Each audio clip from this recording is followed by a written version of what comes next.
Number one, put God first. Put God first in everything you do. Everything you see in me, everything you think that I've accomplished, everything you think I have, and I have a few things.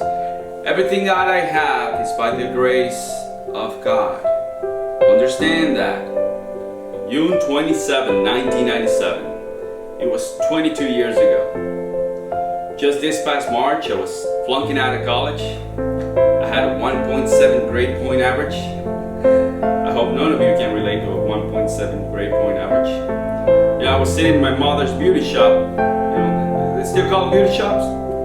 The beauty parlor. The beauty parlor. And I was sitting in my mother's beauty parlor. And I'm looking at the mirror. And I see behind me this woman under the dryer. And every time she looked up, she was looking at me. Just looking at me in the eye. I didn't know who she was. And I said, she said, "Somebody give me a pencil. Give me a pencil. I have a prophecy." May 27, 2005, she said, "Boy, you're gonna travel the world and speak to millions of people." I'm flunking out of college. I'm thinking I'm about to join the army. I didn't know, what I was gonna do. She was telling me I'm gonna be the best real estate agent and speak to millions of people. Well, I haven't traveled the world and I haven't spoken to millions of people. But that's not the most important thing, the success that I had. The most important thing that I had is what she taught me, what she told me that day, has stayed with me ever since. I've been protected, I've been directed, I've been corrected, I've kept God in my life, and that's kept me humble. I didn't always stick with Him, but He's always stuck with me. So stick with Him in everything you do. If you think you want to do what you think I've done, then do what I've done and stick with God. Number two, fail big. That's right. Fail big, because today it is the beginning of the rest of your life. And I know it can be very frightening. It's a new world out there, and it's a mean world out there, and you only live once. So do what you feel passionate about and take chances professionally. Don't be afraid to fail. There's an old saying, there's an old IQ test where 9 dots and you had to draw 5 lines with pencil, and you got united 9 dots and without lifting up the pencil. And the only way to do so is to go outside of the box. So don't be afraid to go outside of the box. Don't be afraid to think outside of the box. Don't be afraid to fail big, to dream big. But remember, dreams without goals are just dreams, and they only feel disappointment. So have dreams, but have goals. Yearly goals, monthly goals, weekly goals, daily goals. I try to give myself a goal every day now. Sometimes it's just not to curse somebody out. Simple goals, but have goals. And understand that to achieve these goals, you must apply discipline and consistency in order to achieve your goals. You must apply discipline, which you've already done, and consistency. Every day, not just Thursday, just a few days. You have to work at it every day. You have to plan every day. You've heard the saying, we don't plan to fail, but we fail to plan. Hard work works. Working hard is what successful people do. And in this text, tweet, twerk world you're grown up in, you need to remember, just because you're doing a lot more doesn't mean you're getting a lot more done. Remember that just because you're doing a lot more doesn't mean you're getting a lot more done.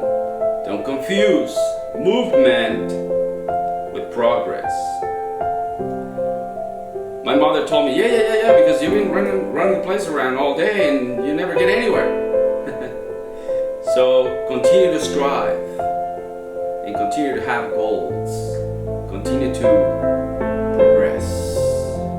Number 3, you'll never see a U-Haul behind the hearse. I'll say it again. You'll never see a U-Haul behind the hearse. I don't care how much money you make, you can't take it with you. The Egyptians tried it and they got robbed. That's all they got. You can't take it with you, and it's not how much you have, it's what you do with what you have. We'll have different talents. Some of you will be doctors, some of you lawyers, some scientists, some teachers, some nurses. Yeah. Some teachers, okay. Some preachers. The most selfish thing you can do in this world is to help someone else.